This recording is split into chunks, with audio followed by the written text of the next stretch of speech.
Ligjvënësit grek miratuan të njëjtën vonë blerjen e 36 sistemeve të artillerisë raketore Puls nga Izraeli për rreth 650 milionë euro, than për Reuters dy zyrtarë me njohuri për çështjen. Greqia ka thënë se do të shpenzojë rreth 28 miliardë euro deri në vitin 2036 për të modernizuar forcat e saj të armatosura, ndërsa del nga kriza e borxhit viteve 2009-2018 dhe përpiqet të mbajë ritmin me rivalin e saj historik Turqinë. Në një seancë të mbyllur, Komisioni i Mbrojtjes i Parlamentit miratoi blerjen e Puls, tha për Reuters një zyrtar i lartë me njohuri për çështjen. Një zyrtar i dytë konfirmoi miratimin e Parlamentit duke shtuar se kostoja do të jetë rreth 650 deri në 700 milionë euro. Reuters raportoi në nëntor se Greqia ishte në bisedime me Izraelin për sistemet. Greqia dhe Izraeli kanë lidhje të forta ekonomike dhe diplomatike.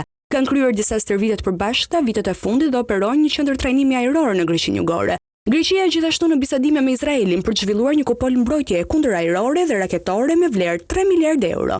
Zyrtarët kanë thënë se sistemi Puls i prodhuar nga Elbit i Izraelit ka një rezerveprimi deri në 300 kilometra dhe do të ndihmojë në mbrojtjen e kufirit verilandor të Greqisë me Turqinë dhe ishujt grek në Egje.